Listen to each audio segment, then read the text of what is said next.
The moment Lena Ward's stepsister announced her engagement to Adrian Viscari, Manhattan's most dangerous man, Lena knew her invisible life was about to shatter. She was right. Within hours, Adrian would corner her in a darkened hallway, his cold eyes stripping away every lie she'd been fed. He'd offer her a choice that wasn't really a choice at all: prison for crimes she didn't commit, or marriage to him instead of her stepsister. The clock was ticking. By dawn, her entire world would burn. But Lena had no idea that saying yes to the devil would be the first time she'd ever truly lived. If you're hooked, stay with me until the very end, and don't forget to hit that like button and drop a comment telling me what city you're watching from. I want to see how far Lena's story travels.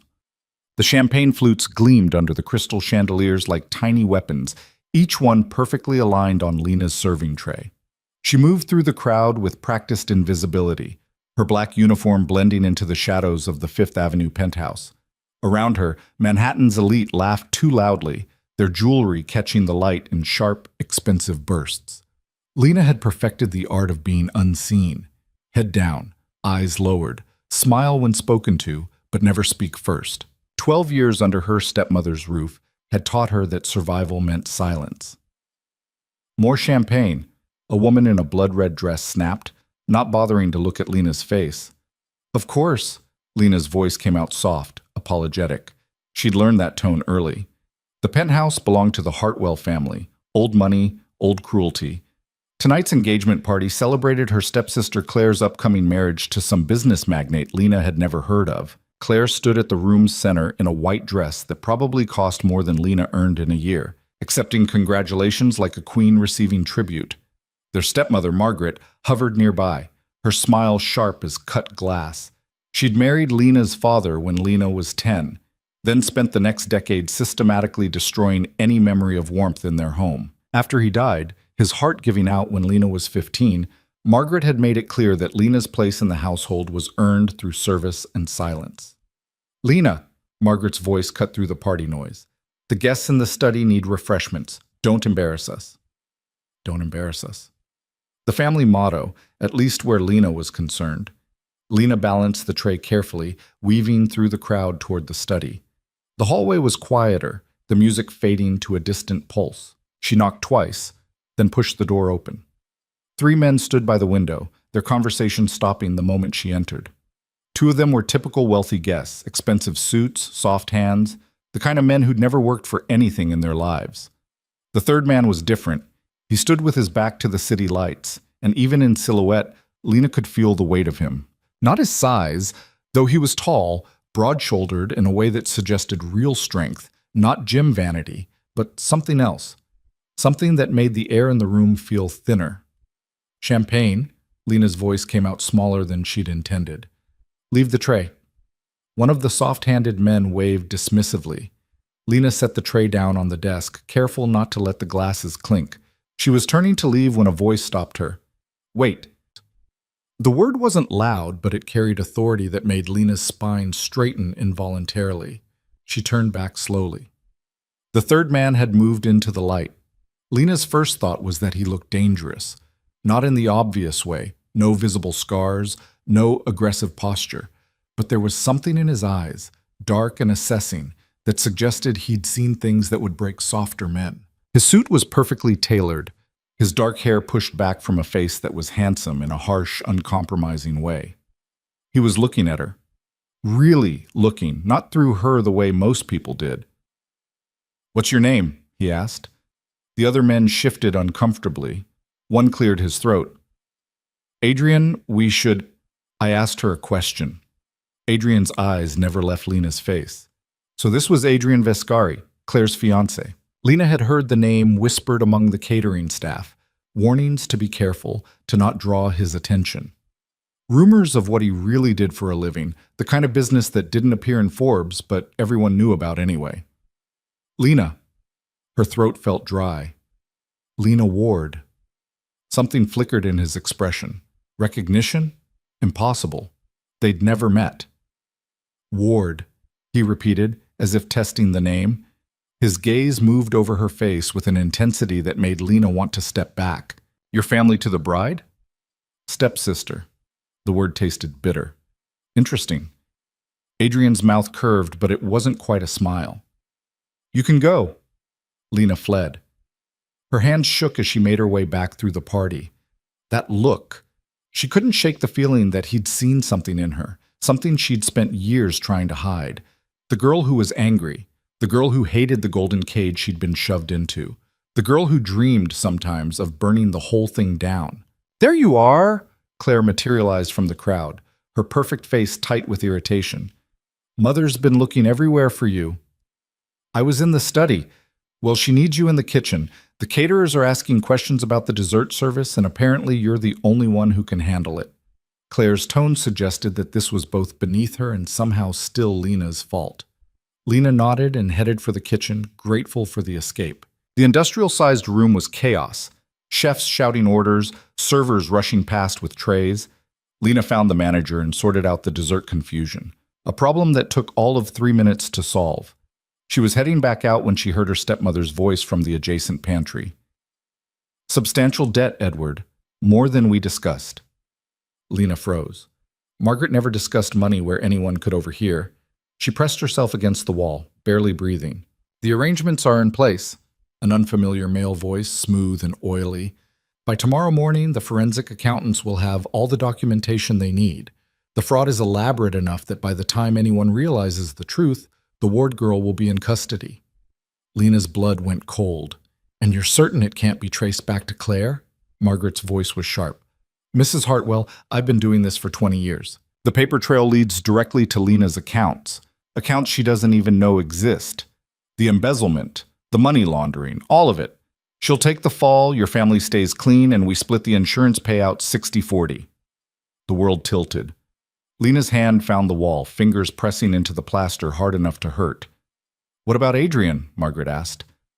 Claire says he's been asking questions about family finances. Viscari's smart, I'll give him that. But even he won't be able to untangle this mess before the arrests happen. By the time he figures it out, if he figures it out, it won't matter. The case will be airtight. And the girl? A pause. 10 to 15 years, most likely. Federal fraud charges don't tend to get dismissed. Lena heard herself make a sound, small, choked.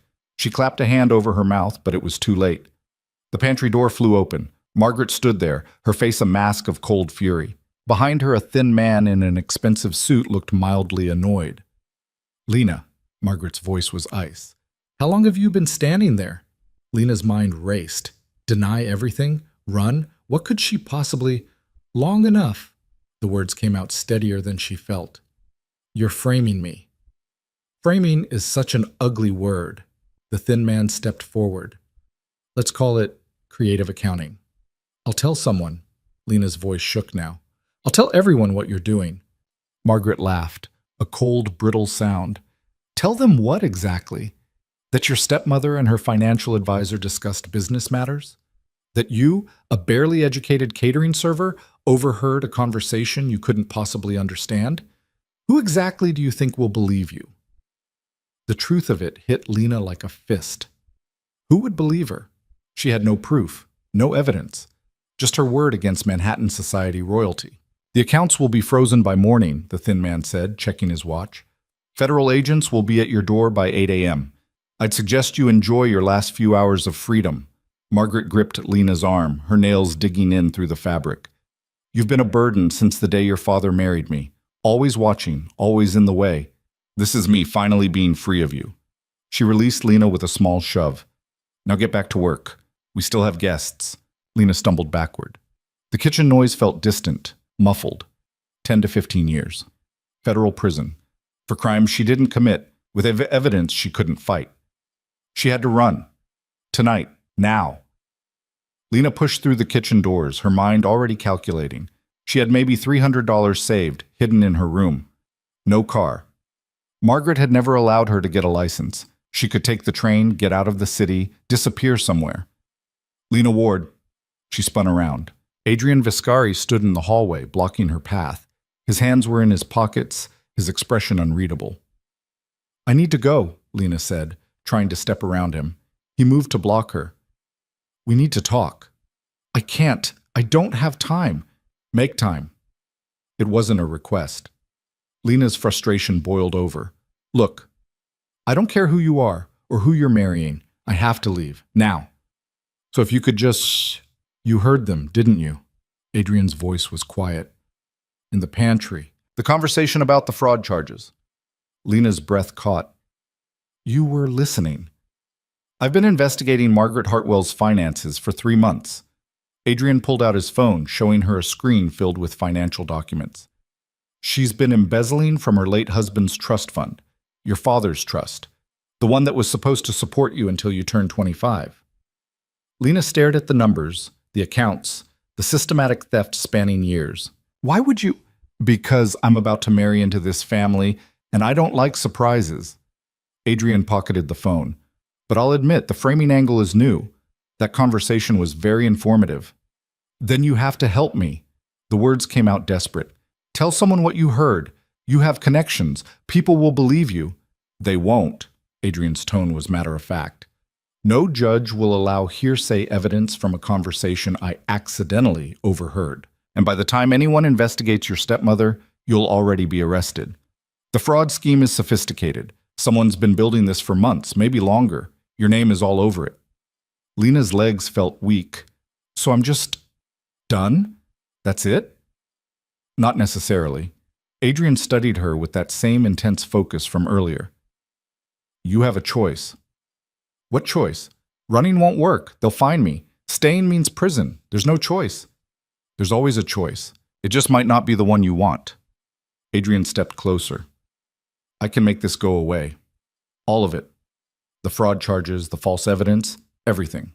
Margaret and her accountant will face consequences instead of you. Hope flared, painful and desperate. How? I have resources. Lawyers who specialize in making problems disappear. Investigators who can expose the real criminals. But nothing's free, Lena. The hope died. What do you want? Adrian's dark eyes held hers. A different bride. The hallway seemed to tilt. What? The engagement to Claire was never my choice. It was a business arrangement between families. Her mother wanted access to my connections. I wanted access to her political contacts. But Claire is... He paused, choosing his words. Shallow. Manipulative. Exactly like her mother. I have no interest in spending my life with her. So don't marry her. Lena's voice came out strangled. Call it off. Breaking the engagement now would create complications I don't need. Wars start over insulted families. Adrian's expression was unreadable. But if Claire's stepsister, the daughter of the original marriage, were to become my wife instead, that changes the dynamic. Same family connection, different bride, faces saved all around. Lena couldn't breathe.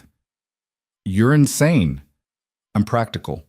You need protection from a criminal case that will destroy your life. I need a wife who isn't a carbon copy of Margaret Hartwell. He tilted his head slightly. And I saw the way you looked tonight. The anger in your eyes when no one else was watching. You hate this life as much as I'd hate being married to Claire. You don't know anything about me. I know enough. You're invisible in your own family. They treat you like hired help instead of blood. Your stepmother's literally trying to have you imprisoned to steal what's left of your father's money. Adrian's voice was cold, factual. I know what it's like to be underestimated, to have people look right through you because you don't matter to them. Something in his tone made Lena look up sharply. For just a moment, she saw past the dangerous exterior to something harder, old pain buried deep. Why me? She whispered. If you just need a different bride, you could find someone. Anyone. Because you're already in the family structure. Because replacing Claire with you causes fewer political complications. Adrian's gaze was steady. And because I think you're stronger than anyone's given you credit for, including yourself. Lena wanted to laugh, to scream, to do anything but stand there considering the most insane proposal she'd ever heard. Prison or marriage, she said flatly. That's my choice? Those are the options. Choose. That's not a choice. That's blackmail. It's a transaction. Adrian checked his watch. You have 30 seconds. After that, I walk away and you're on your own with the federal charges. 29, 28. Stop it. Lena's hands clenched into fists. This is my life. You're 20 seconds. 19. You can't just... 14, 13. Lena's mind raced through her options. Running meant spending years looking over her shoulder, waiting for the arrest. Prison meant she couldn't even think about prison. But marriage to this man, this dangerous, calculating stranger. 5 seconds, Lena. 4. She thought about her father, the way he used to call her his bright girl. How disappointed he'd be to see her now, cornered and desperate. 2. But her father was dead, and the only person who could save her was standing right here, counting down her last moments of freedom. 1. Yes, the word ripped out of her. Yes, fine, I'll do it. Adrian nodded once, as if she'd just agreed to dinner plans instead of marriage. Smart choice. When? Lena's voice was hollow. Now. What? Adrian pulled out his phone again, typing rapidly. I have a judge who owes me a favor. We'll have the paperwork done within the hour. The marriage license, the ceremony, all of it. Tonight? But Claire, the engagement party, is about to have a very dramatic ending. Adrian's smile was sharp. Come on, we should make our announcement before your stepmother realizes you're missing. He started walking back toward the party. After a frozen moment, Lena followed. The crowd was denser now, drunk on champagne and gossip. Claire stood near the fireplace, showing off her engagement ring to a cluster of admiring women. Margaret held court nearby, her smile satisfied and cruel. Adrian walked directly to the center of the room. The crowd parted instinctively, conversations dying as people recognized him.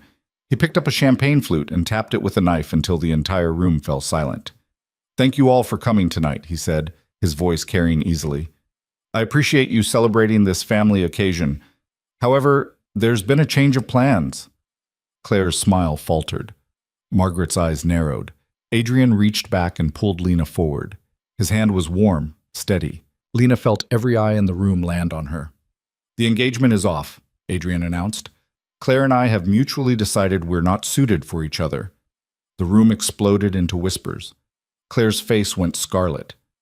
However, Adrian continued, his voice cutting through the noise, I will still be joining the family, just with a different bride. He turned to Lena, his expression unreadable.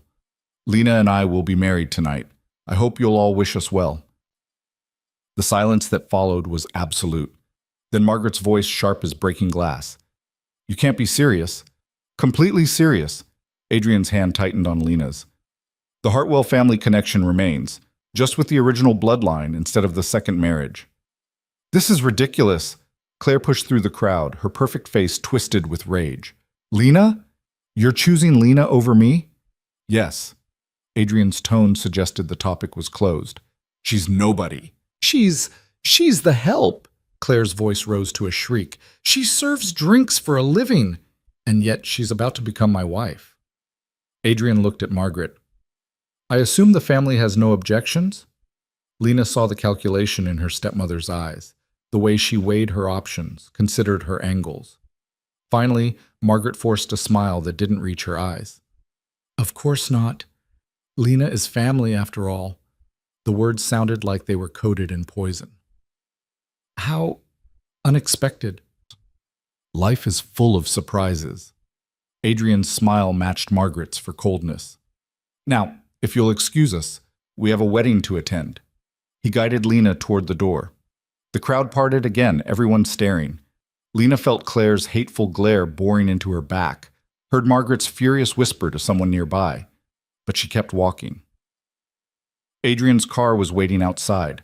A sleek black sedan with tinted windows. A driver opened the back door silently. Adrian gestured for Lena to get in. She hesitated on the sidewalk, the Manhattan night air sharp and cold. Last chance to change your mind, Adrian said quietly. After this, there's no going back. Lena looked up at the penthouse windows, blazing with light. Inside, her stepmother was probably already plotting revenge. Claire was screaming at anyone who would listen. The accountant was likely panicking about his exposed fraud scheme. And somewhere in that building was the old Lena, the invisible girl who took abuse silently, who shrank herself down to nothing, who believed she deserved the scraps they threw her. That girl was dead now. She'd died the moment Lena had heard her stepmother casually discuss sending her to prison. I'm sure, Lena said, and got into the car. Adrian slid in beside her. The door closed with a heavy final sound. The driver pulled into traffic smoothly. "Where are we going?" Lena asked. "Judge's chambers, then my apartment." "Your apartment?" Lena's voice sounded distant to her own ears. "I don't have anything. Clothes, documents, nothing. I'll have someone collect your things tomorrow. For tonight, you won't need much." The implications of that statement hit Lena belatedly. Tonight. Their wedding night.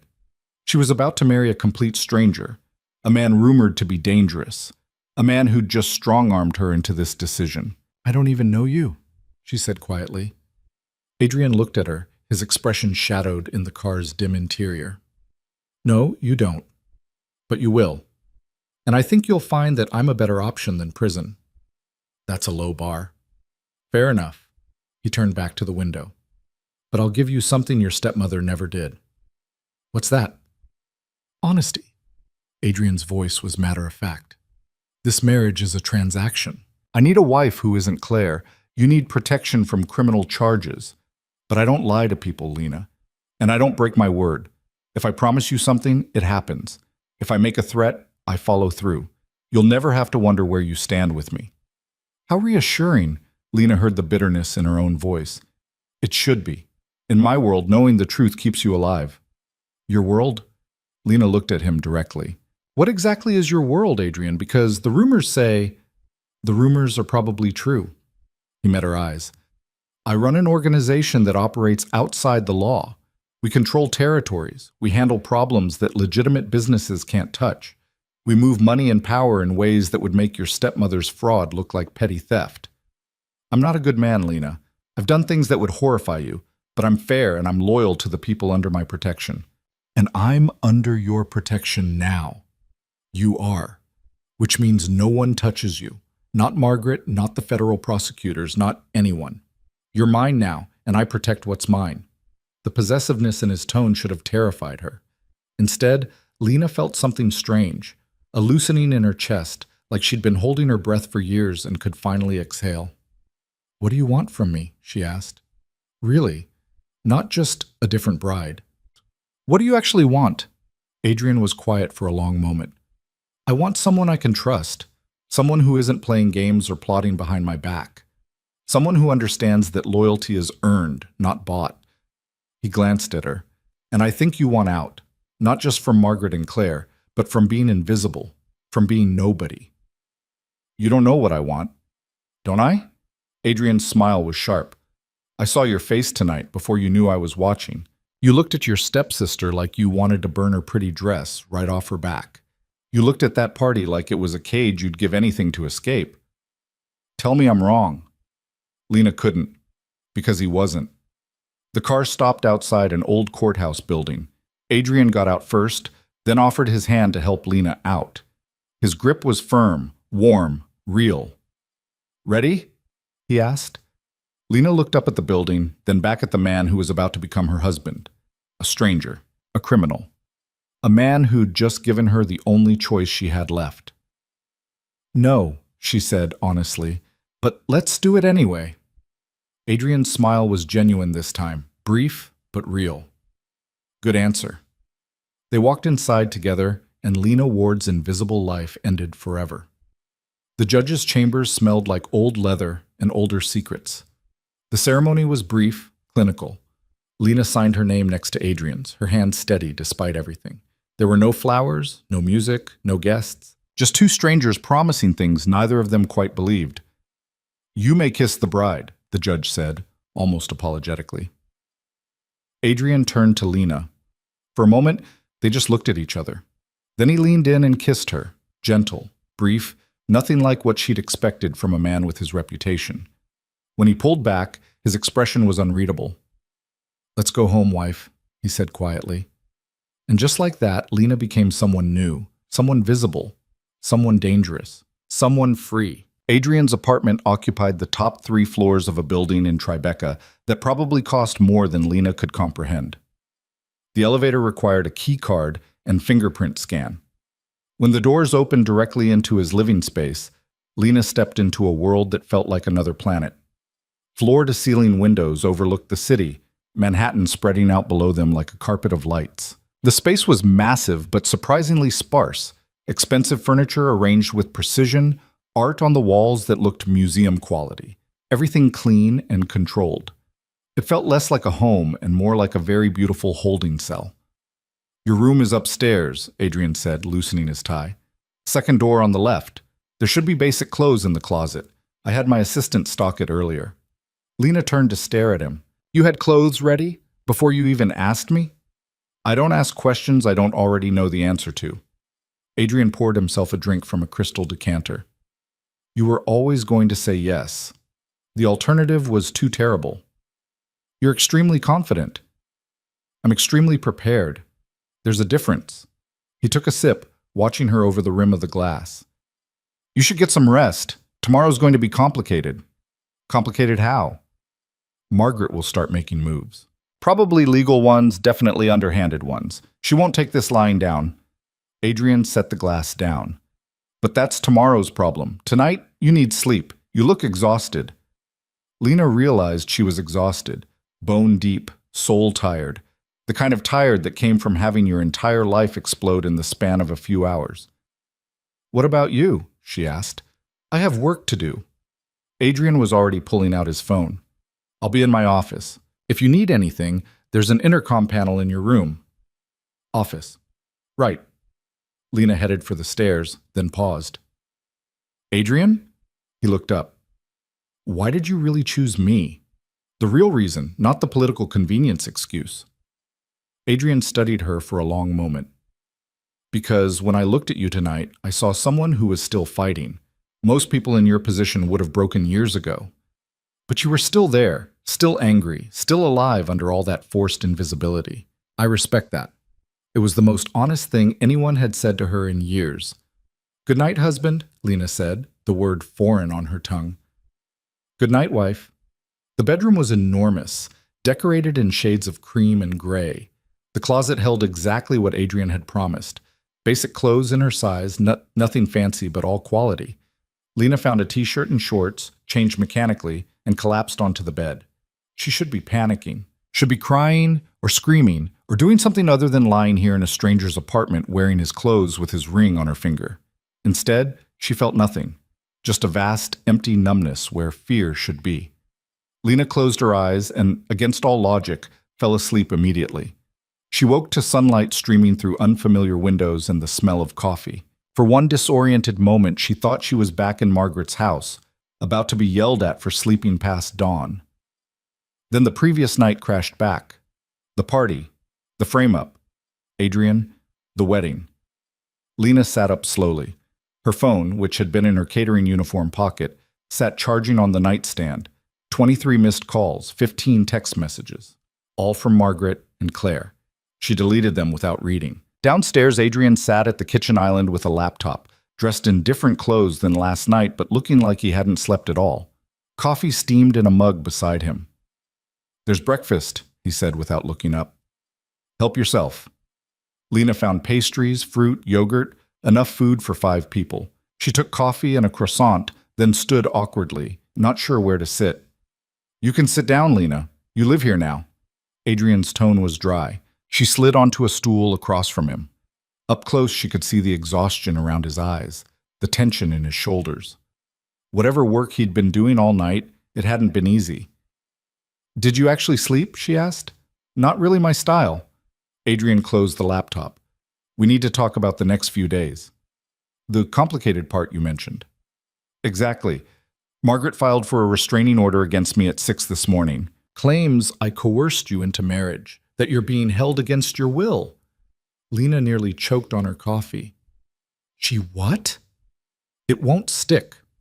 We have the wedding certificate, the judge's testimony, and several witnesses to the fact that you left the party voluntarily, but it'll tie things up legally for a few days." Adrian's expression was neutral. She also contacted the police about the fraud investigation, pushed them to accelerate the timeline. Can she do that? "She's trying. My lawyers are running interference, but Margaret has connections. It's going to be messy before it gets clean." Lena set down her coffee cup carefully. "So what do? We play the part. Happily married couple, completely in love, You married me because you wanted to, not because you were cornered. Adrian met her eyes. Can you do that? Convince people this was your choice? I don't know, can you? I'm very good at lying when I need to be. He said it like it was a neutral fact. The question is whether you can hold up under scrutiny. Margaret will push every button she has. Claire will be vicious. The media will dig into your past. The media. I'm not exactly low profile, Lena. By now, every gossip site in Manhattan has the story. Crime boss dumps socialite for her poor stepsister. It's tabloid gold. The reality of it hit her then. She wasn't just Adrian's wife. She was about to become public property, dissected and analyzed by strangers. I can't do this. Lena's hands started shaking. I can't. I'm not good at being seen. I spent years being invisible. I don't know how to... Hey! Adrian's voice cut through her rising panic. Look at me! Lena forced herself to meet his gaze. You're not that person anymore, he said quietly. The invisible girl who took their abuse, she's gone. You killed her the moment you got in my car. Now you're someone new, someone stronger. I don't feel stronger. You will. Adrian stood, moving around the island toward her. Being strong isn't about never being afraid. It's about being terrified and doing it anyway. You've been doing that your whole life. This is just a different battlefield. He was close enough now that Lena could see the details she'd missed last night. The faint scar along his jawline, the way his dark eyes held shadows of things she couldn't name. What if I can't? She whispered. Then I'll carry you through it until you can. Adrian's tone was matter-of-fact. That's what this partnership is. We protect each other. I handle the external threats. You handle becoming the woman they can't break. Deal? It wasn't a romantic declaration. It wasn't even particularly kind, but it was honest. And right now, Lena needed honesty more than she needed comfort. Deal. She straightened her shoulders. So what's first? First, we go shopping. You need clothes. You need to look like someone who chose this life. And you need to be seen in public as my wife. Adrian checked his watch. I have a car coming in an hour. Shopping? Now? While Margaret's trying to... Especially because Margaret's trying. We show the world that you're happy, confident, and exactly where you want to be. It undermines her entire narrative. I don't have money for... You're my wife. Money isn't a concern anymore. Adrian said it casually, like he was commenting on the weather. Get dressed. Something from the closet is fine for now. An hour later, Lena found herself in the back of Adrian's car again, headed toward Fifth Avenue. She wore jeans and a cashmere sweater that probably cost more than she used to make in a month. Her hair pulled back in a simple ponytail. Where exactly are we going? She asked. A few places, boutiques I've worked with before. They'll be discreet. Adrian scrolled through his phone. And before you ask, yes, there will be photographers. Ignore them. Ignore them? How am I supposed to... Oh, don't look at them. Don't react. Don't acknowledge they exist. Stay close to me. Let me handle any questions. His eyes flicked to her. And Lena? When we're out there, you need to look like you want to be with me. Not terrified, not trapped. Like you chose this. Right. Just pretend to be in love with my forced marriage husband. Should be easy. Adrian's mouth quirked. You don't have to pretend to be in love. Just pretend you don't hate me. I don't hate you. Good start. The first boutique was intimidatingly elegant, all white walls and minimalist design. The staff recognized Adrian immediately, their professional smiles going sharp with interest when they saw Lena. Mr. Vescari, what a pleasure. The manager, a woman in her 50s with perfect posture, glided forward. And this must be your bride. Congratulations. Thank you, Elena. My wife needs a complete wardrobe. Casual, business, formal, whatever she wants. Adrian's hand rested on Lena's lower back, possessive but light. Price isn't a concern. Of course, please, come this way. For the next 2 hours, Lena was measured, dressed, and analyzed like a doll. The staff brought endless options: dresses, pants, blouses, coats, shoes. Every time Lena hesitated over a price tag, Adrian would catch her eye and shake his head slightly. That one, he said when she tried on a deep green dress. Get it in 3 colors. It's $4,000, Lena hissed. And it looks good on you. Get the dress, Lena. She got the dress. And about 20 other pieces that made her checking account back home look like a joke. When they finally left, Lena was overwhelmed by the sheer volume of shopping bags being loaded into the car. Adrian guided her toward the vehicle, his hand still at her back. "Mr. Viscari," a voice called out. "Is it true you left Claire Hartwell for her stepsister?" Photographers materialized from nowhere, cameras clicking. Lena froze. Adrian leaned down, his mouth close to her ear. "Smile. Like you know something they don't." Lena forced her lips to curve, tried to ignore the cameras, the shouted questions, the feeling of being trapped. "Mr. Viscari, did you pay Lena to marry you? Is this a green card situation? Lena, how does it feel to steal your sister's fiancé?" Adrian's hand tightened on her back. A warning or a comfort, Lena couldn't tell. Then he turned to face the cameras directly. "My wife and I have no comment except to say we're very happy. Now, if you'll excuse us." His voice carried authority that made even the most aggressive photographer step back. They got into the car. The door closed, muffling the chaos outside. "You did well," Adrian said. "I didn't do anything. I just stood there." "Exactly. You didn't run, didn't look guilty, didn't give them anything to work with. That's all you need to do." Lena watched the photographers fade as the car pulled away. "This is my life now? Being hunted by cameras? For a few weeks, probably. Until something more interesting happens, or they realize you're not going to give them drama." Adrian's phone buzzed. He glanced at it, frowned. "We need to make one more stop." "Where?" "Margaret's house, to get your things." Lena's stomach dropped. "Adrian, no. I don't want to see her. I can't. You don't have to see her. I'm going in. You're staying in the car." His tone left no room for argument. "But you need your documents, birth certificate, passport, anything with your legal identity. Margaret might try to use them against you later." He was right, much as Lena hated to admit it. She needed those documents. 20 minutes later, they pulled up outside the Hartwell brownstone. Lena's hands clenched in her lap as Adrian got out. "Lock the doors," he said. "Don't open them for anyone but me." He walked up to the front door like he owned it, rang the bell once. Margaret answered, her face a mask of cold fury. Lena couldn't hear the conversation, but she saw her stepmother's mouth move, saw Adrian's stance, relaxed but immovable. He said something that made Margaret step back. Then he walked inside. Lena waited, heart pounding. 5 minutes. 10. What if Margaret called the police? What if she tried to have Adrian arrested for trespassing? The front door opened. Adrian emerged carrying a single cardboard box. He walked back to the car calmly, put the box in the trunk, and got in. "Done." He pulled away from the curb smoothly. "What happened? What did she say?" "Nothing worth repeating." Adrian's jaw was tight. "She threatened legal action. I reminded her that she's currently under investigation for fraud and embezzlement. She backed down." "Your things are in the box." "Just one box?" "It's what you had. Your room had almost nothing personal in it." Adrian glanced at her. "She really did treat you like staff, didn't she?"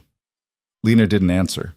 The truth was too humiliating to say out loud, that yes, she'd had so few possessions they fit in a single box, that Margaret had systematically stripped away anything that made Lena feel like a person over the years. They drove in silence back to the apartment. When they arrived, Adrian carried the box upstairs himself, setting it on the bed in Lena's room. "I'll give you some privacy," he said, heading for the door. "Adrian?" Lena's voice stopped him. "Thank you for going there. I know you didn't have to." "Yes, I did. You're my wife now. That means I handle things you can't." He paused in the doorway. "And Lena, whatever was in that house, whatever they made you feel, it's over now. You don't go back there. Ever." He left, closing the door quietly.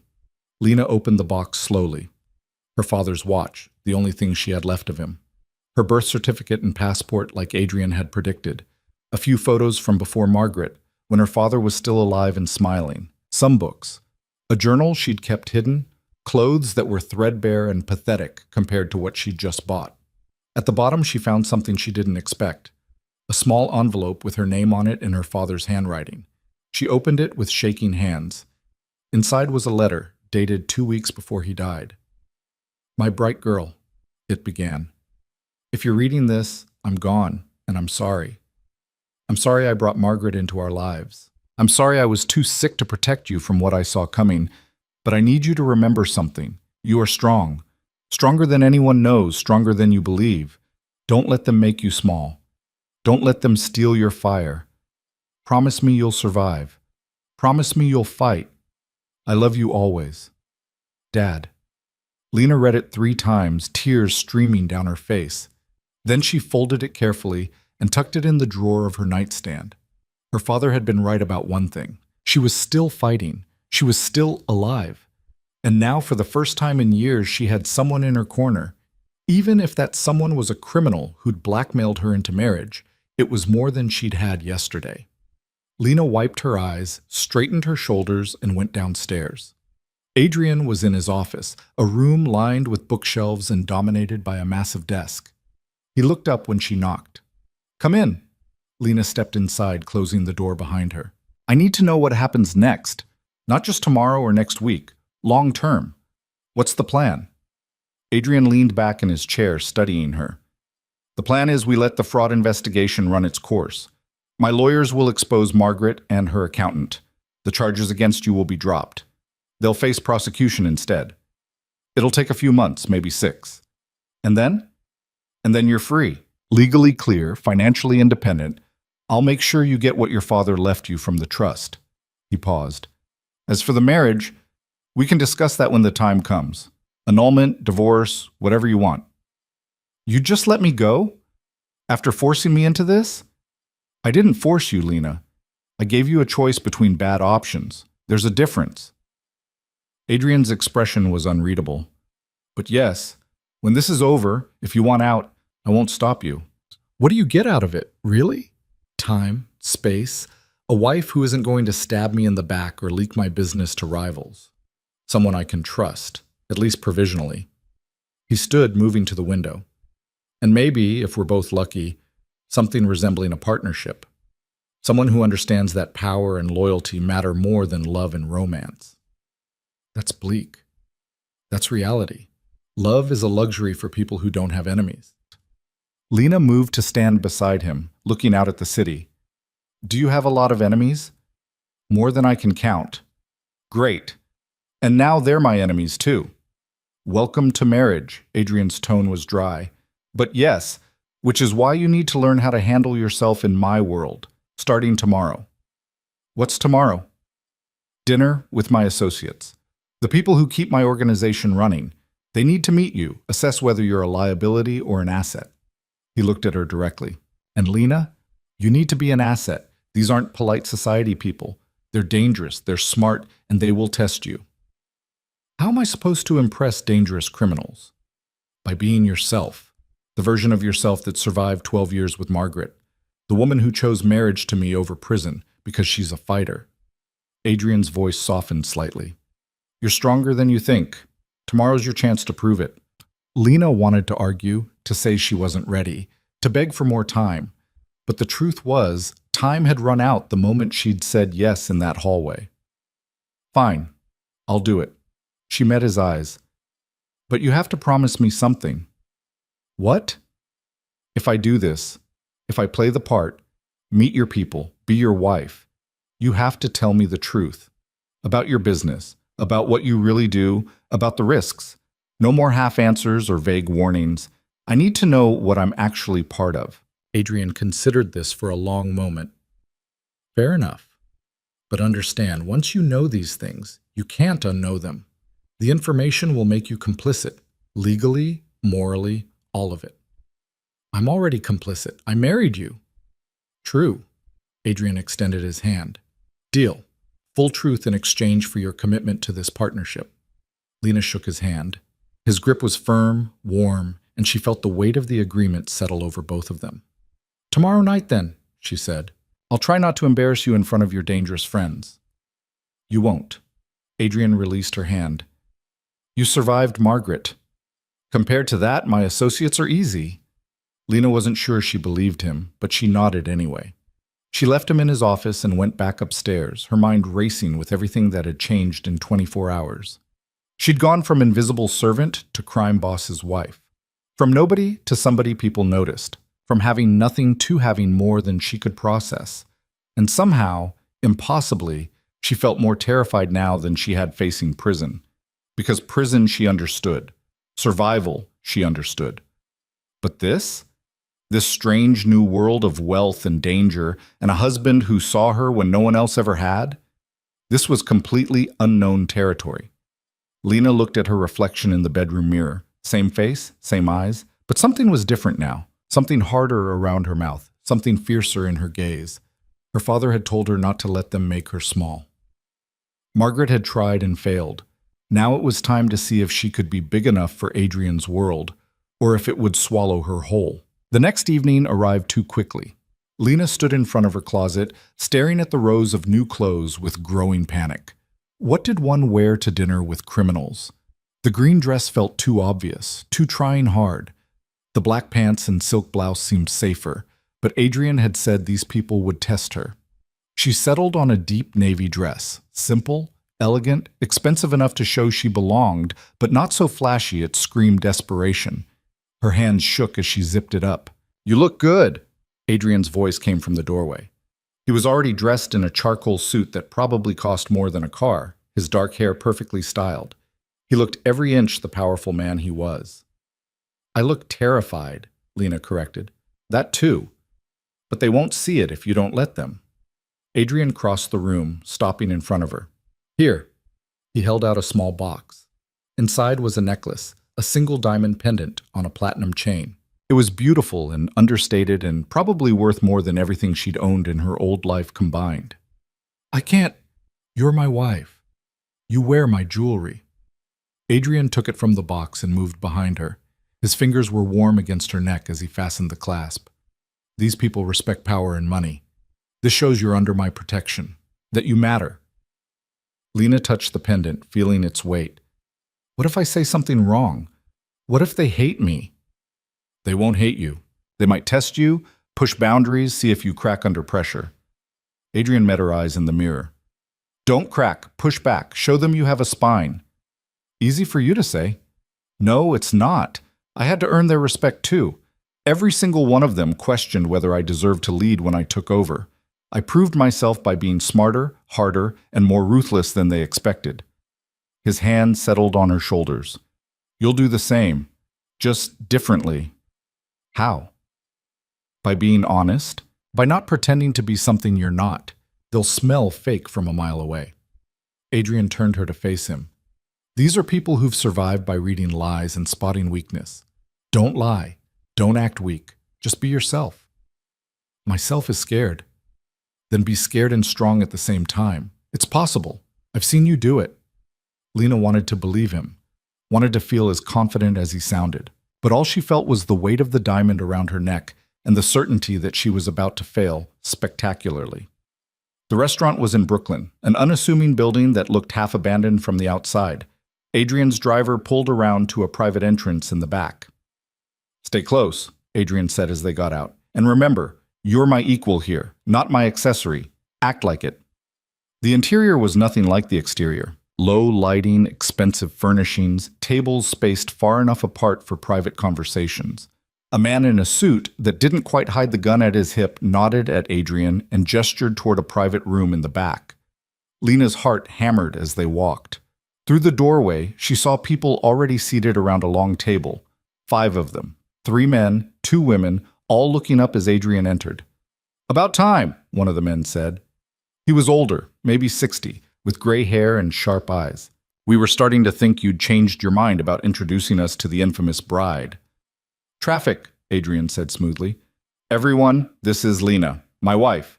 Lena, meet the people who keep our organization functional." The older man stood first, extending his hand.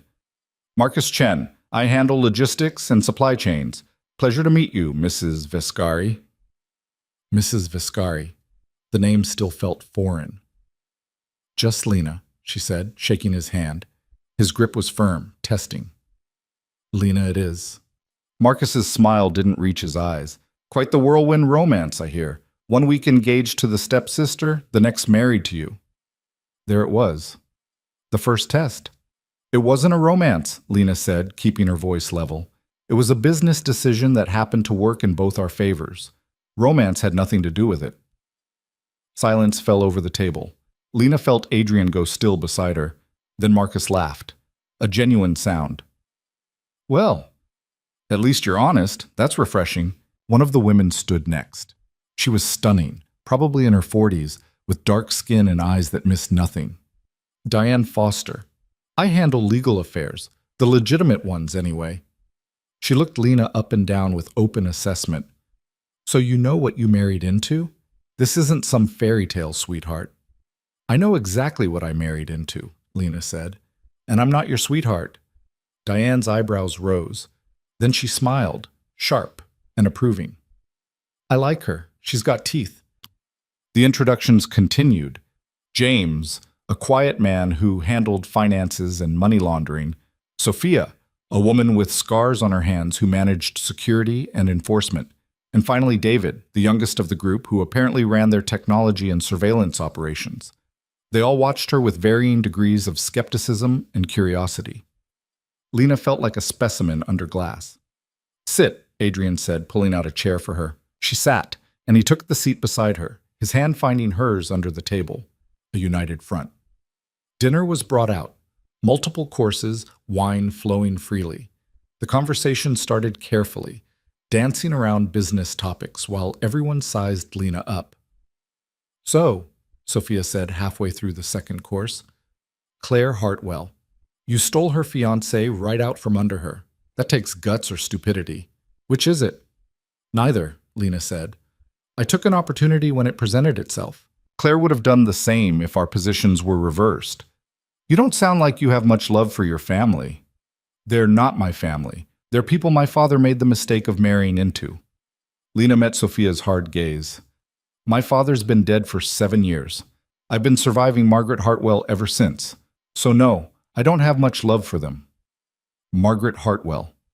James spoke up for the first time. The woman currently under investigation for fraud and embezzlement. Adrian mentioned you were caught in the middle of that mess. I was the scapegoat, Lena said. She was going to frame me for her crimes and let me go to prison. Adrian offered an alternative. Marriage or prison? David leaned forward, interested. That's quite the choice. Some would call it coercion. Some would call it survival. Lena put down her fork. Look, I know what this looks like. Poor girl marries rich criminal to escape legal trouble. But I'm not stupid, and I'm not naive. I know this is a transaction. Adrian needed a different wife. I needed protection from a criminal case I couldn't fight. We both got what we needed. And what happens when you don't need each other anymore? Marcus asked. The table went quiet again. Lena glanced at Adrian. His expression was neutral, giving her nothing. This was her test to pass. I guess we'll figure that out when we get there, she said finally. But right now we're useful to each other. That's enough. Useful, Diane repeated, turning the word over. Most women in your position would be pretending to be in love, playing the fairy tale angle. I'm not most women, and I'm done pretending to be things I'm not. Lena picked up her wine glass. If that makes me a bad investment for this organization, tell me now. I'd rather know where I stand. Adrian's hand tightened on hers under the table. Approval or warning, she couldn't tell. Marcus was the first to laugh. I'll be damned. She really does have teeth. Told you, Diane said, looking at Adrian. I like her. She's honest. That's rare in our world. Honest is one thing, Sophia said. But can she handle what comes with being part of this? The danger, the violence, the reality of what we do? I survived 12 years of psychological abuse, Lena said. I think I can handle whatever comes next. Abuse isn't the same as having a gun pointed at your face, Sophia said flatly. It's not the same as watching someone get hurt because of choices you made. This isn't a game, little girl. Don't call me that. Lena's voice came out harder than she'd intended. I'm not a little girl. I'm a woman who's been fighting her entire life to just exist. You want to test me? Fine, but don't patronize me. Sophia stared at her for a long moment. Then she nodded slowly. Fair enough. The tension at the table shifted. Not quite acceptance, but something closer to respect. The rest of dinner passed more smoothly. The conversation turned to actual business, shipments, territories, problems with rivals. Lena listened more than she spoke, absorbing information she probably shouldn't have. After dessert, Marcus raised his glass. To the new Mrs. Vescari. May she be as dangerous as she needs to be. Everyone drank. Lena felt Adrian's approval beside her like heat. They were leaving when Sophia pulled Lena aside. A word? Adrian hesitated, but Lena nodded. It's fine. I'll meet you at the car. Sophia led her to a quieter corner of the restaurant. Up close, Lena could see more scars, one along her jawline, another disappearing into her collar. This was a woman who'd seen real violence. You did good tonight, Sophia said, but I need to make something clear. This world Adrian lives in, it's brutal. People die. People get hurt. And being his wife puts a target on your back. You understand that? I'm beginning to. No, I don't think you are. Sophia's voice was intense. There are people who will come after you to get to him. People who won't care that you're new to this, that you didn't choose it. They'll hurt you just to hurt him. You need to be ready for that. Lena felt cold despite the warm restaurant. What are you saying? I'm saying you need to learn how to protect yourself, how to see threats coming, how to fight back if you need to. Sophia pulled out a card and handed it to Lena. This is my personal number. Call me tomorrow. I'll teach you what you need to know. Why would you do that? Because Adrian's been good to us. He's fair, he's smart, and he doesn't throw people away when they're no longer useful. I respect that. Sophia's expression softened slightly. And because I see something in you, that anger you're carrying, that survival instinct, it's valuable. But you need to sharpen it into a weapon before someone uses your softness against you. Lena took the card, her hand trembling slightly. Thank you. Don't thank me yet. The training won't be easy. Sophia headed for the door, then paused. But Lena, you're going to need it, sooner than you think. She left before Lena could ask what that meant. In the car, Adrian was quiet. Lena clutched Sophia's card in her hand, her mind racing with everything that had happened. You did well, Adrian said finally. Better than I expected, honestly. Sophia thinks I'm going to get hurt. She wants to train me. I know. She texted me. Adrian looked at her. Do you want to do it? Do I have a choice? You always have a choice. But if you're asking my opinion, yes. Learn from Sophia. She's one of the best fighters I've ever seen, and she's survived situations that would have broken most people. She has scars. We all have scars. Hers just happened to be visible. Adrian's voice was quiet. This world leaves marks, Lena. Physical, psychological, all of it. Sophia's offering to help you survive with fewer of them. I think you should take her up on it. Lena looked out the window at the passing city lights. How did you end up here? Running a criminal organization? That's a long story. We have time. Adrian was silent for several blocks. Then he started talking. My father ran this organization before me. He was brutal, paranoid, and ruled through fear. I watched him destroy people for minor infractions. I watched him trust no one and die alone because of it. Adrian's jaw tightened. When he died, everyone expected me to be just like him, but I'd seen where that path led, so I did things differently. How? By being fair, by keeping my word, by showing loyalty to people who showed loyalty to me. I'm still dangerous, you have to be in this world, but I'm not cruel. There's a difference. He glanced at her. That's why people like Marcus and Diane follow me. Not because they're afraid, but because they know I'll protect them if they protect me. And the people who don't follow you? They become object lessons for everyone else. The coldness in his tone reminded Lena exactly who she'd married. Not a hero. Not a good man. Just someone who'd chosen a slightly less terrible version of terrible. Does it bother you? She asked. The things you've done? Sometimes. But regret is a luxury I can't afford. I made my choices. I live with them. Adrian met her eyes. Does it bother you? Knowing what I am? Lena thought about it honestly. It should. But after years of watching Margaret destroy people with smiles and paperwork, at least you're honest about being dangerous. That's something. That's a very practical way of looking at it. I'm a practical person. Turns out surviving 12 years of abuse teaches you that. They arrived back at the apartment. Lena kicked off her heels immediately, feeling the tension drain from her shoulders now that the performance was over. You were honest with them, Adrian said, loosening his tie. When you said this was a transaction, That took guts. It's the truth. Seemed stupid to lie about it. Most people would have lied anyway. Tried to sell the love story, make themselves look better. He poured 2 glasses of whiskey, handing one to her. But you told them exactly what this is. That earned their respect faster than any romantic fairy tale would have. Lena sipped the whiskey, feeling it burn down her throat.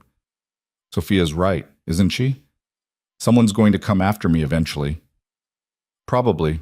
I have enemies. You're an easy target to use against me. That's terrifying. Yes. Adrian drank his whiskey in one swallow. But you're not alone in this. Sophia will teach you to fight.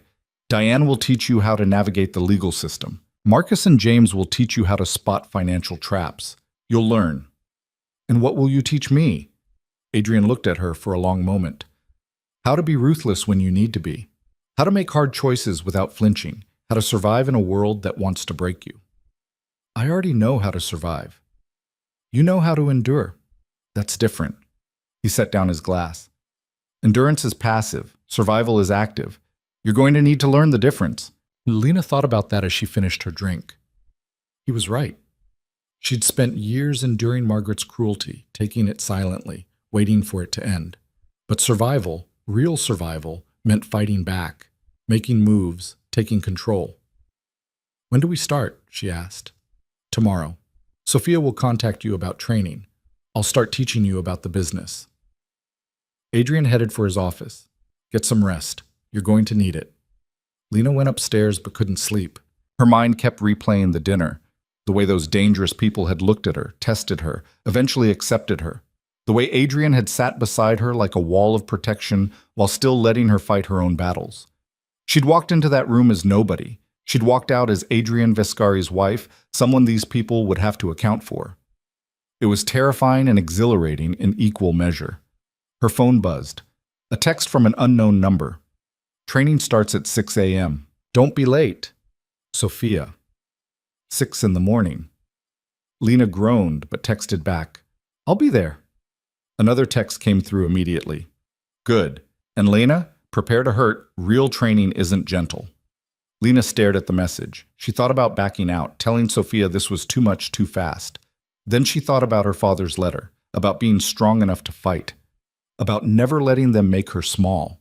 She set an alarm for 5:30 and tried to sleep. The next morning came brutally early. Lena dressed in workout clothes she found in the closet.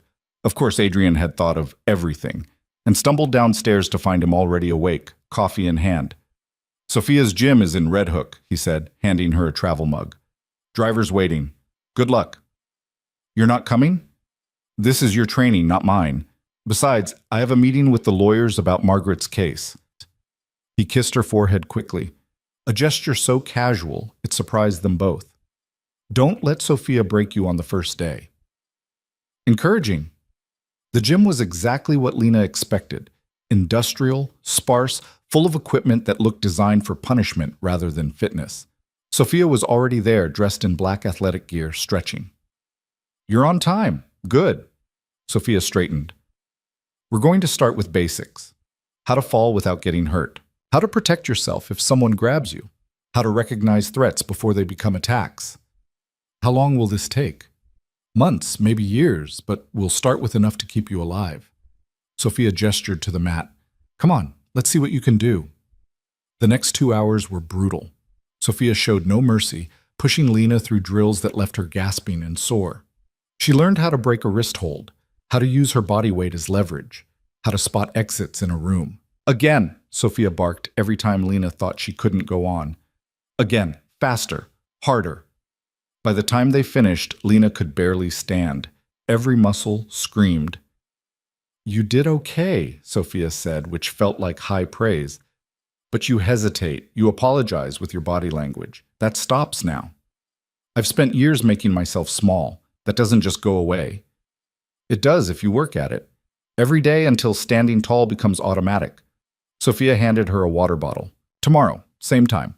We'll work on awareness and threat assessment. Tomorrow. My body needs time to recover. Your body will recover while you train. Pain is just weakness leaving, all that motivational poster bullshit. Sophia's smile was sharp. Welcome to your new reality, Mrs. Vescari. Lena dragged herself back to the apartment. Adrian was in his office on a call, but he looked up when she limped past. He ended the call quickly. How bad? I think I might die. You won't. Sophia's tough, but she knows what she's doing. He pulled her into the office. Ice bath will help. I'll have one drawn. 20 minutes later, Lena sat in freezing water, teeth chattering, while Adrian sat on the bathroom counter working on his laptop. Why are you in here? She asked. Making sure you don't fall asleep and drown. He didn't look up from his screen. And honestly, I'm impressed. Most people quit after the first session with Sophia. I'm not most people. No, you're really not. Adrian closed his laptop, looking at her directly. The legal team made progress today. They found the accounts Margaret and her accountant created in your name. The evidence trail is solid, should have enough to clear you and charge them within a month. A month?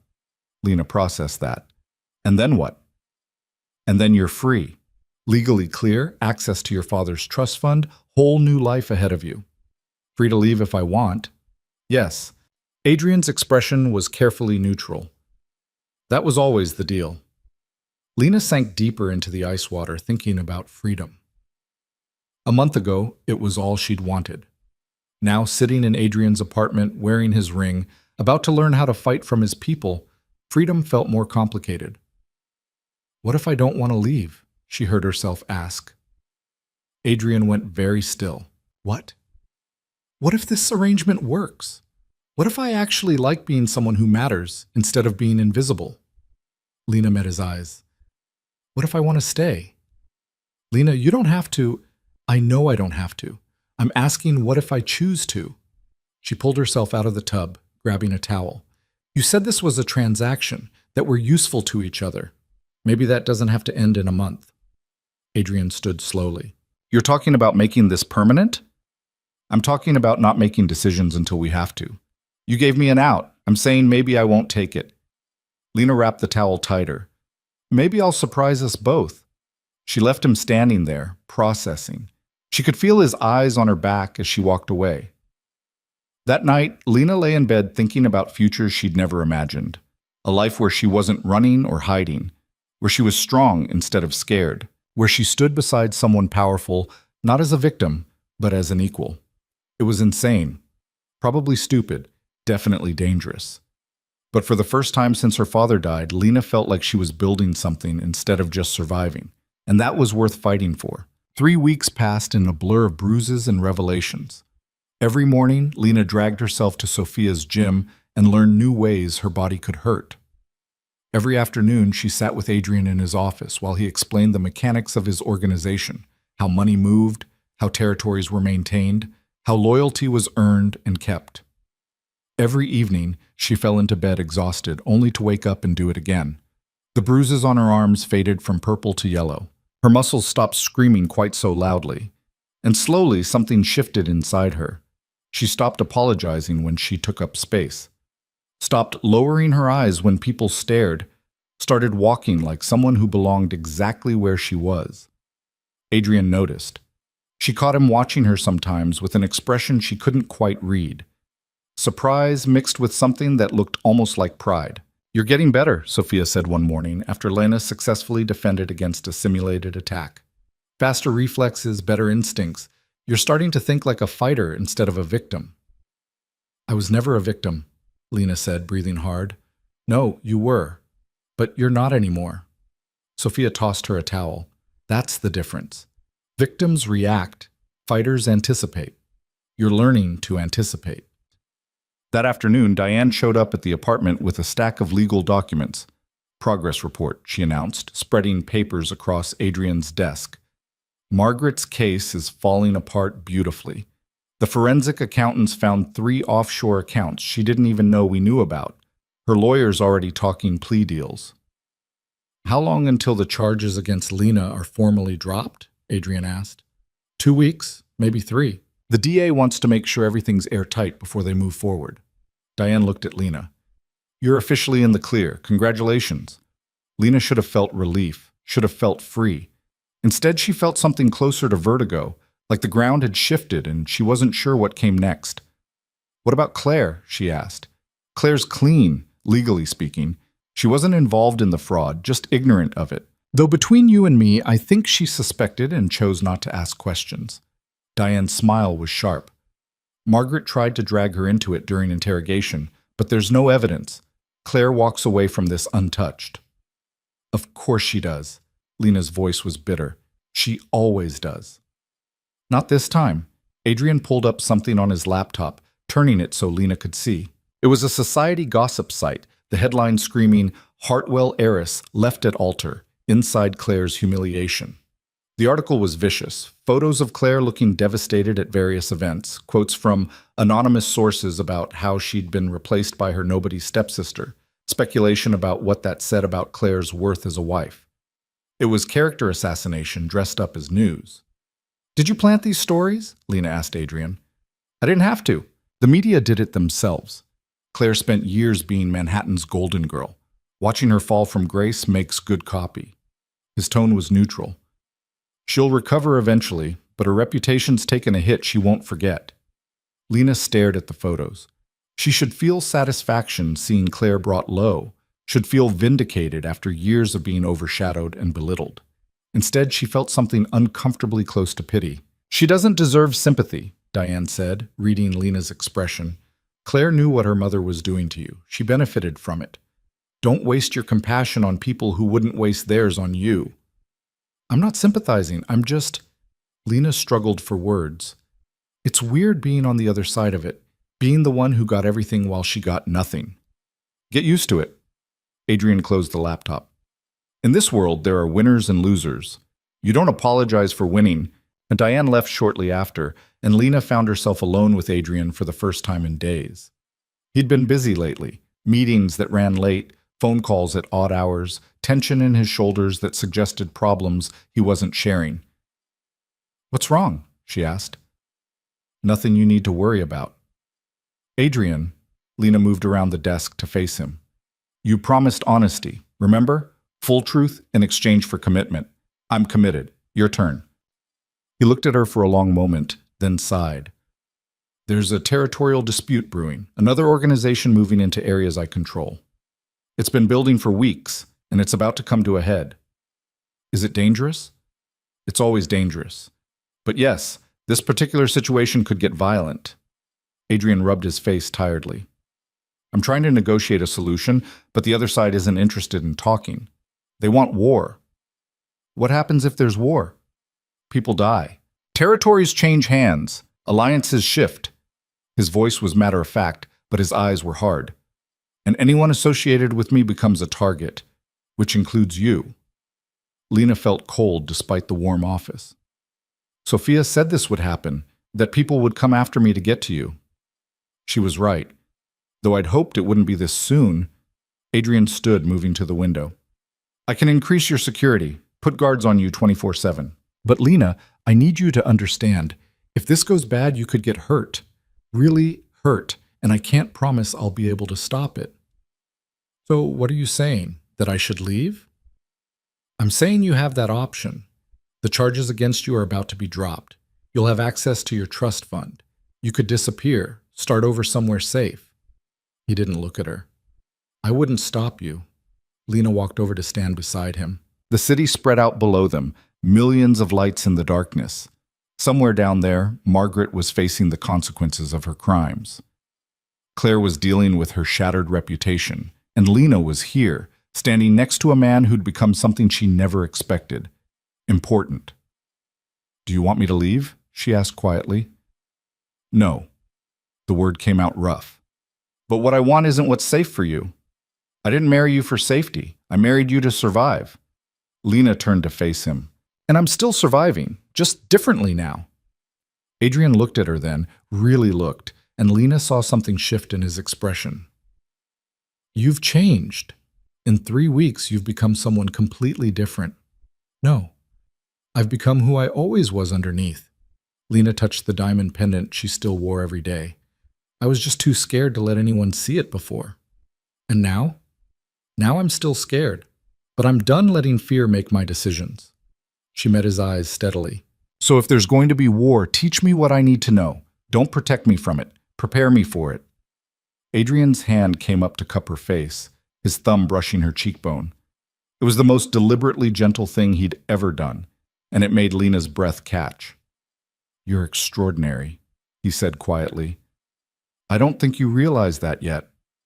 Before Lena could respond, his phone rang. Adrian answered it, his expression hardening as he listened. "When? How many?" A pause. "I'm on my way." He hung up, already moving toward his office safe. He pulled out a gun, checked it efficiently, and grabbed his jacket. "What happened?" Lena asked. "One of my warehouses was hit. 4 of my people are injured, possibly dead. I need to go handle it." Adrian stopped at the door. "Stay here. Don't leave the apartment. Sophia's on her way over."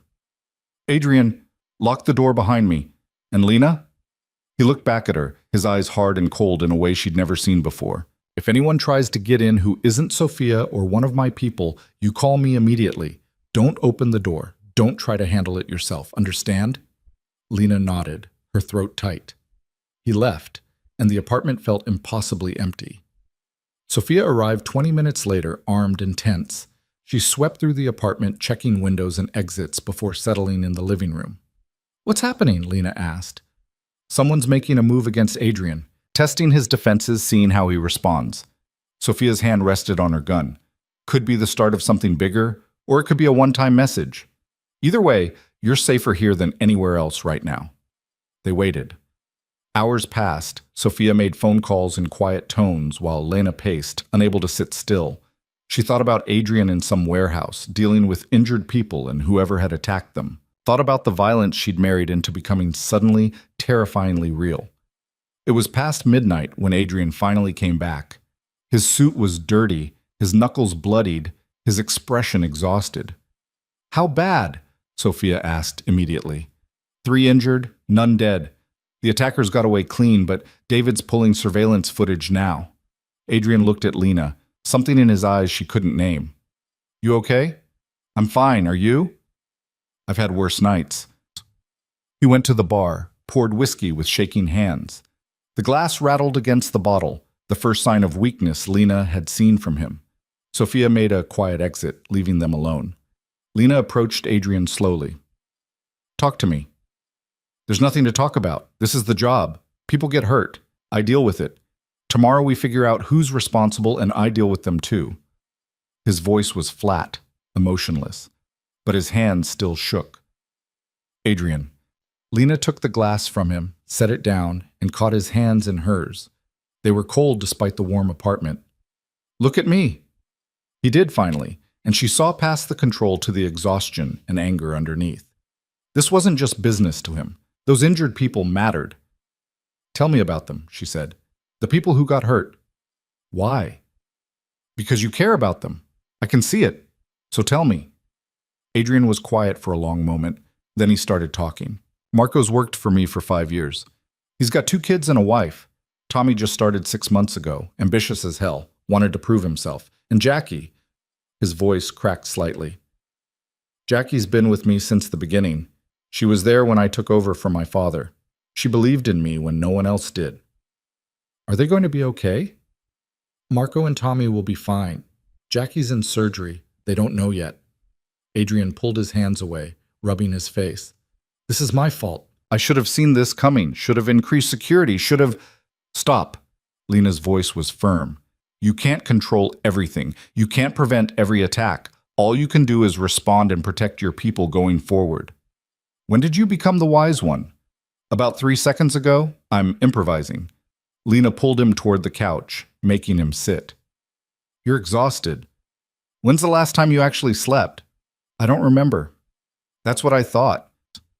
She sat beside him, close enough that their shoulders touched. "Rest. Even just for an hour. You're no good to anyone running on empty." "I need to coordinate with Sophia can coordinate. Marcus can coordinate. You have people for this. Use them." Lena's voice softened. "Please, just rest." Adrian looked at her, and something in his expression shifted. Then he leaned back against the couch, his head dropping against her shoulder. Within minutes, his breathing evened out into sleep. Lena sat there, barely moving, feeling the weight of him against her. This dangerous man who'd forced her into marriage, who ran a criminal empire, who made grown men afraid. He was human, exhausted and worried and carrying more weight than anyone should have to alone. Her phone buzzed. A text from Margaret. "This isn't over. You think you've won, but you've just made things worse for yourself. Watch your back." Lena deleted it without responding. Margaret was nothing now, just a bitter woman facing prison time, lashing out from a position of weakness. She couldn't hurt Lena anymore. But the people attacking Adrian's organization? They were a different threat entirely. Adrian woke an hour later, disoriented. "I fell asleep." "You needed it." Lena hadn't moved. "Any word on Jackie?" He checked his phone, his expression clearing with relief. "She's out of surgery, stable, she's going to make it." Good. Lena felt her own tension ease. "So what now?" "Now I find out who's responsible and I make them regret it." Adrian stood, stretching. "David should have the surveillance footage by morning. Once I know who we're dealing with, I can respond appropriately." Meaning violence. Meaning proportional retaliation. They hurt my people. I hurt theirs. That's how this works. He looked at her carefully. "Does that bother you?" Lena thought about it honestly. "It should. A month ago it would have. But now—" She struggled for words. "I understand why it's necessary.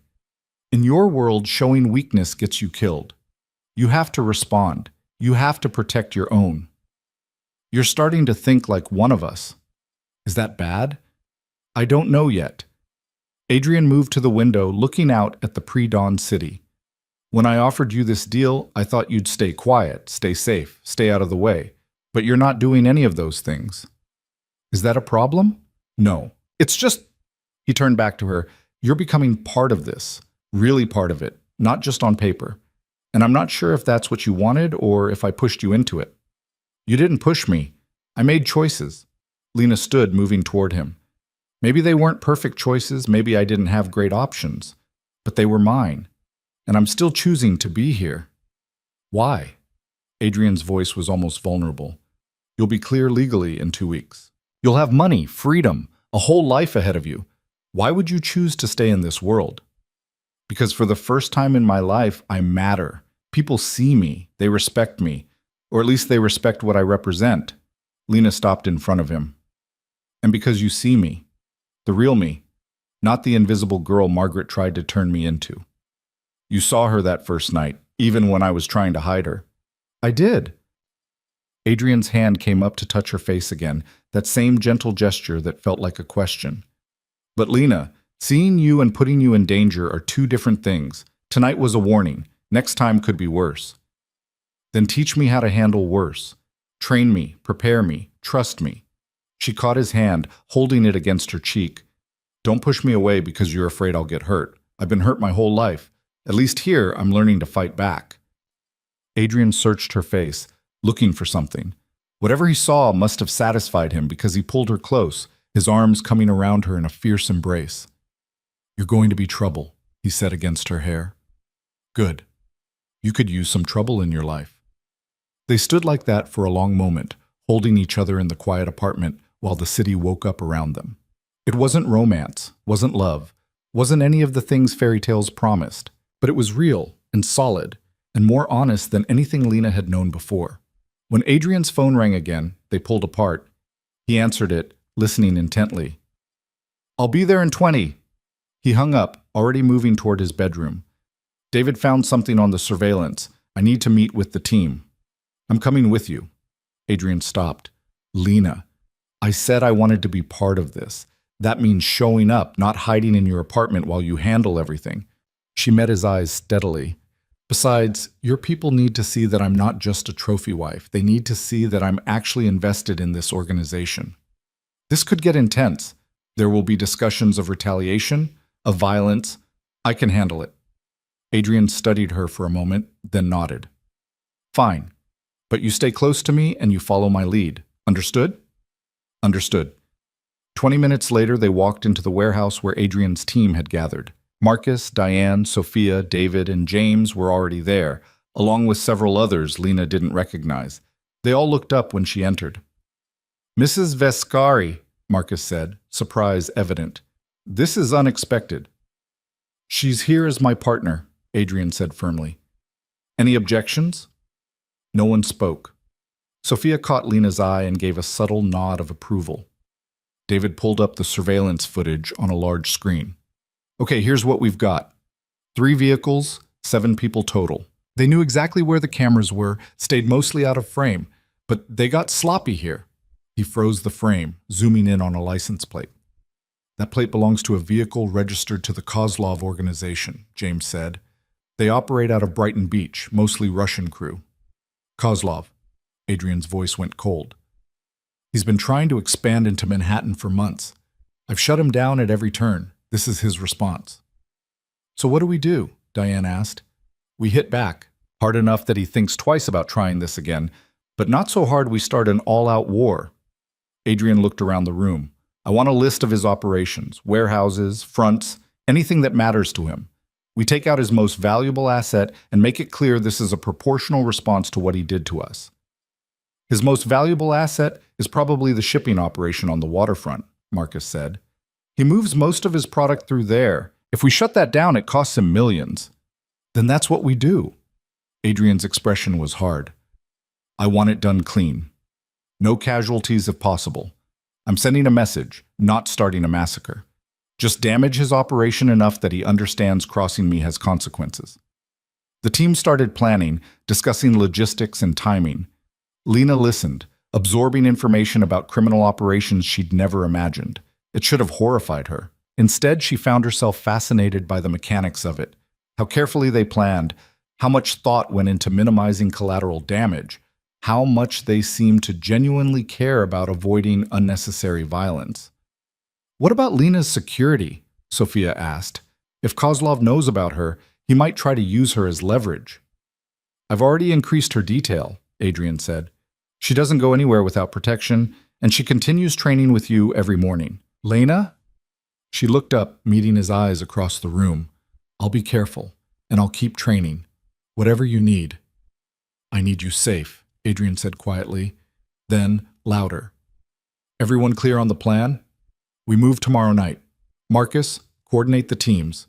David, make sure we have clean exits. Sophia, I want you with Lena during the operation. Wait, Lena said. You're going personally? Of course. My people were hurt. I handle it myself. Is that smart? What if it's a trap? It's always a trap. The trick is being prepared for it. Adrian's smile was sharp and dangerous. But I appreciate your concern, wife. The meeting broke up shortly after. In the car heading back to the apartment, Lena's mind raced with everything she'd heard. You're really going to destroy his shipping operation, she said. I'm really going to send a message that attacking my people has consequences. Adrian glanced at her.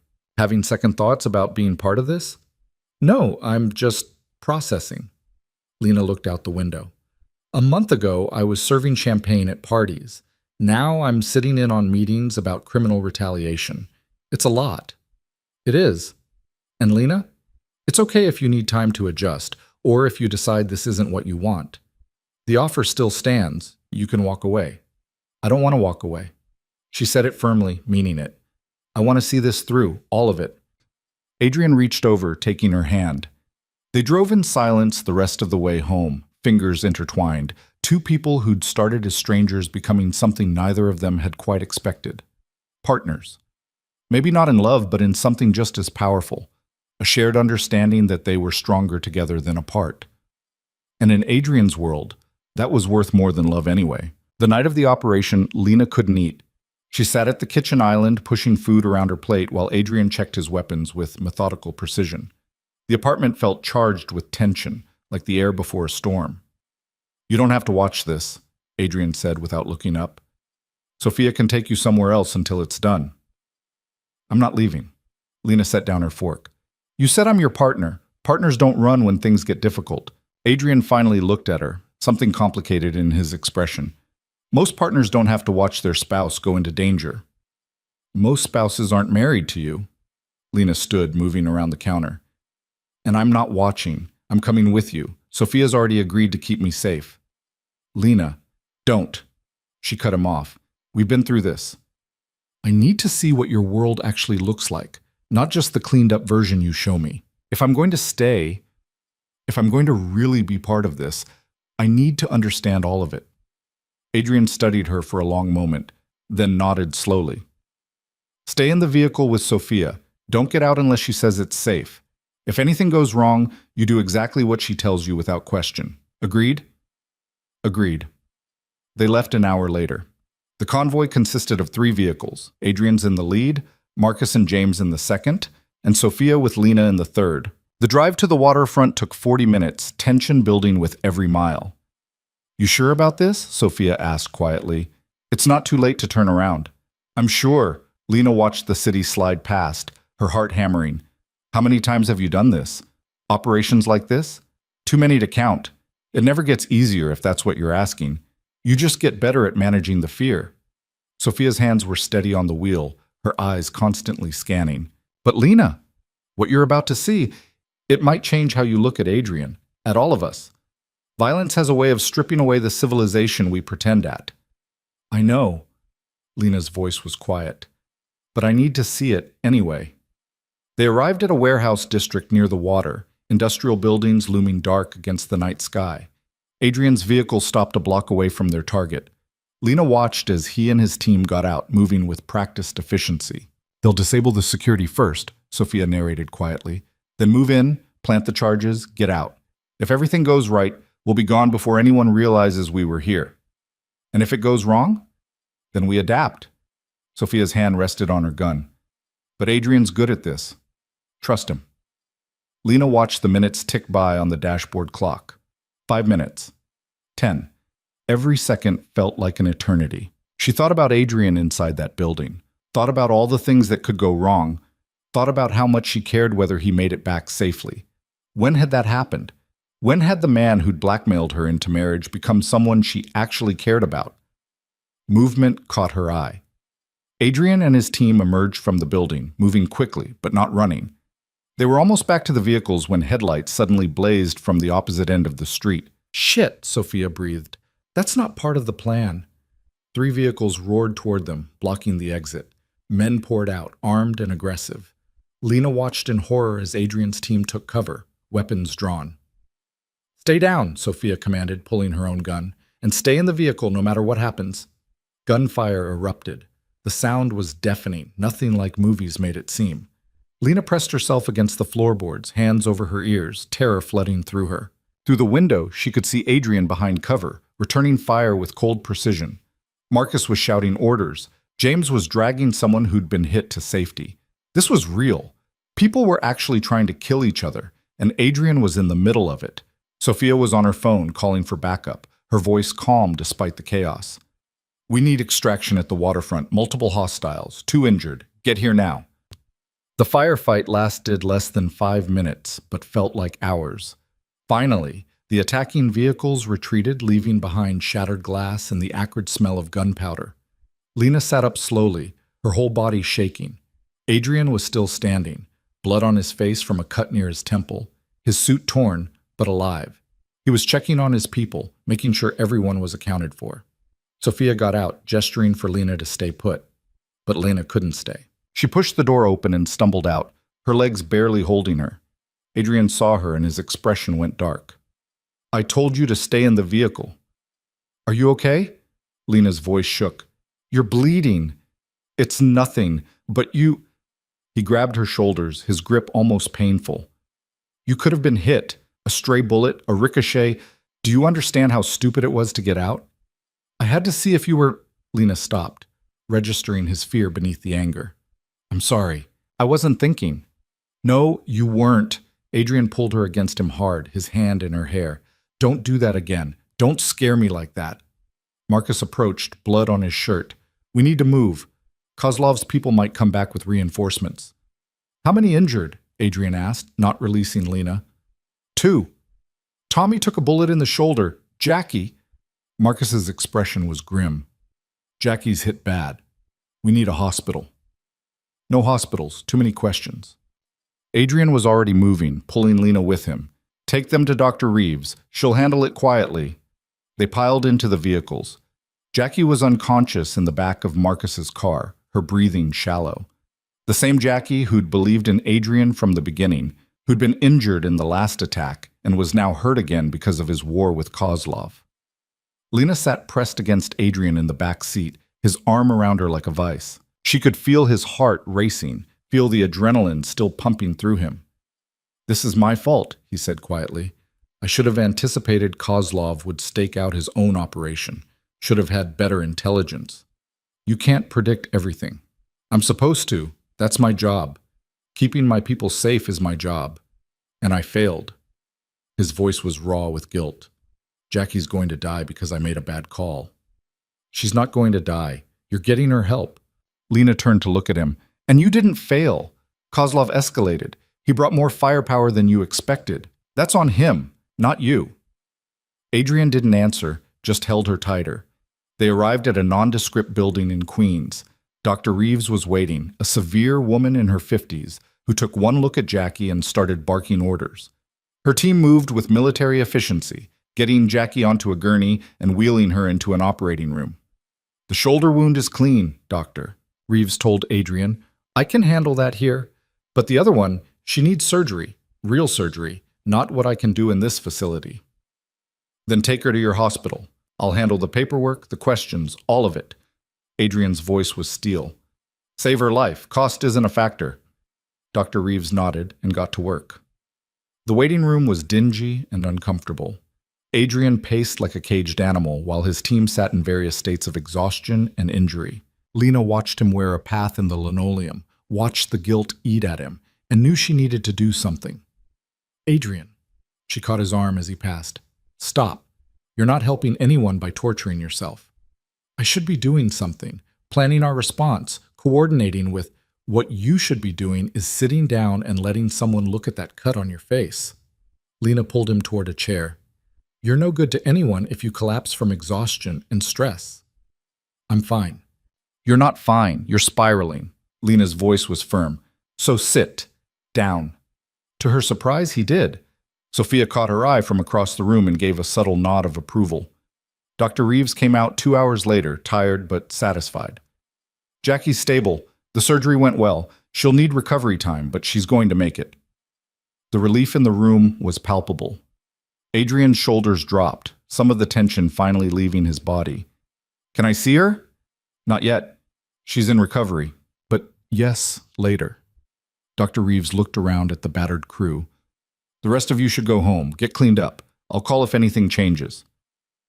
Back at the apartment, Lena helped Adrian out of his ruined suit. The cut on his face had stopped bleeding, but there were bruises forming along his ribs, scrapes on his hands, evidence of how close he'd come to being seriously hurt. "Shower," she said. "Then I'll bandage whatever needs bandaging."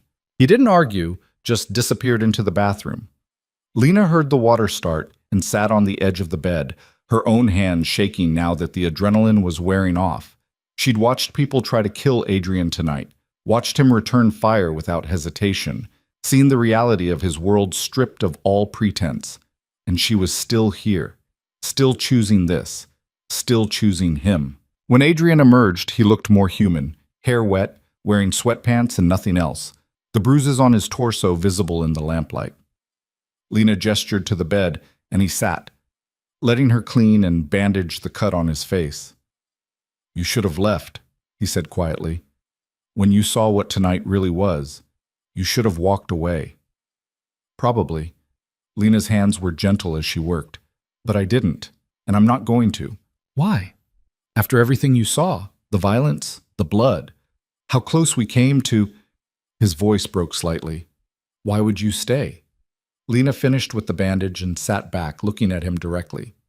"Because I understand now, really understand. You're not doing this for power or money or because you enjoy violence. You're doing it to protect people, your crew, your territory, everyone who depends on you. And yes, the methods are brutal and illegal and probably immoral by most standards. But you care. You actually care whether your people live or die. Caring doesn't change what I am. No, it doesn't. You're still a criminal, still dangerous, still someone most people would be terrified of." Lena's voice softened. "But you're also someone who kept his word to me, who gave me a way out and didn't trap me when I chose to stay, who saw me when I was invisible and treated me like I mattered. So yeah, I'm staying, even after tonight, maybe especially after tonight." Adrian reached out, pulling her close until she was in his lap, her head against his shoulder. You're going to get hurt eventually, just by being associated with me. Kozlov won't stop. Others will test me through you. It's inevitable. Then teach me how to survive it. Make me dangerous enough that they think twice before coming after me. Lena pulled back to look at him. I'm not the scared girl from that engagement party anymore. I'm someone new, someone who can handle your world if you let her. I know. I've watched you transform into someone I barely recognize. Adrian's hand cupped her face. Someone extraordinary. I'm not extraordinary, I'm just done being small. He kissed her then, and it wasn't like the brief kiss at their wedding. This was real, desperate and fierce and full of everything they hadn't said. Lena kissed him back, her hands in his hair, 6 weeks of tension and fear and growing connection pouring into this moment. When they finally broke apart, both breathing hard, Adrian rested his forehead against hers. I care about you. More than I should. More than is smart for either of us. I care about you too. Lena's voice was quiet but certain. I didn't want to.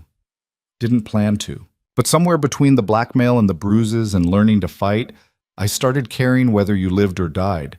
And tonight, when those bullets were flying, she stopped, swallowing hard. I was terrified I'd lose you. You're not going to lose me. I'm harder to kill than people think. Adrian's smile was brief. But Lena, if we do this, if we make this real instead of just a transaction, there's no going back. You'll be tied to me, to my world, to everything that comes with it, forever. I know. Lena met his eyes steadily. And I'm choosing it anyway. I'm choosing you. They made love that night, and it was nothing like Lena had imagined. Not gentle or romantic, but intense and raw and honest. Two people who'd started as enemies becoming something neither of them had expected. Partners, equals, maybe even something more. Afterward, lying in Adrian's arms listening to his heartbeat, Lena felt more at peace than she had in years. This wasn't the life she'd planned, but it was hers, chosen freely, and that made all the difference. The next morning brought news. Margaret's trial date was set, her plea deal rejected. She was going to prison for at least a decade. Claire had quietly left the city, relocating to somewhere in California to escape the scandal. And the DA had officially dropped all charges against Lena, apologizing for the investigation. It's over, Diane said, handing Lena the final paperwork. You're clear, and the trust fund has been transferred to your control. Your father's money is finally yours. Lena stared at the documents. Free. She was actually free. Legally, financially, completely free of Margaret's shadow. There's more, Diane continued. Margaret tried to contest the trust fund distribution, claimed you coerced her or some nonsense. But the judge threw it out. She has no claim on your father's estate anymore. It's all yours. $2 million. That's what her father had left her. Enough to disappear, to start over anywhere in the world, to never have to depend on anyone again. Lena looked at Adrian, who was watching her with carefully neutral expression. What are you thinking? He asked. I'm thinking about my father, about what he'd want me to do with this money. Lena turned to Diane. Can I use part of it to buy property? Start something? Of course. It's your money. You can do whatever you want. Diane's smile was curious. What did you have in mind? That neighborhood Kozlov was operating out of, the one that's been run down for years. Adrian mentioned it used to be a decent community before criminals moved in. Lena looked at Adrian. What if we reclaimed it? Not just took it over, but actually rebuilt it. Community center, affordable housing, programs for kids. What if we turned it into something good? Adrian stared at her. You want to use your inheritance to rebuild a neighborhood? I want to do something that matters, something my father would be proud of. Lena's voice grew stronger. You said you're different from your father because you care about people. Prove it. Help me turn that territory into something more than just another criminal operation. Make it a place where people can actually live safely. Marcus, who'd been listening quietly, spoke up. That's ambitious and expensive, and it would take years. I have time and money. And apparently I'm married to someone with the power to make it happen. Lena looked around at Adrian's team. Unless you all think it's a stupid idea. It's not stupid, Sophia said slowly. It's actually brilliant. Rebuilding a community earns loyalty better than fear ever could. People who benefit from what you've built will protect it. They'll become your eyes and ears in the neighborhood. Plus, it's good PR, James added. Crime boss turns philanthropist. It could shift how the media portrays Adrian, make it harder for rivals to paint him as just another thug. Adrian was quiet, considering. Then he smiled, genuine and warm in a way Lena had rarely seen. You want to change my world. Actually change it. I want to make it better. For everyone, not just us.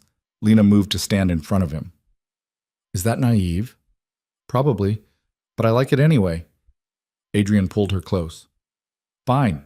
We'll do it your way. Rebuild the neighborhood. Create something legitimate alongside the criminal empire. But Lena, this is your project, your vision. I'll provide resources and protection, but you're in charge of making it happen. Deal. The next 6 months were a whirlwind.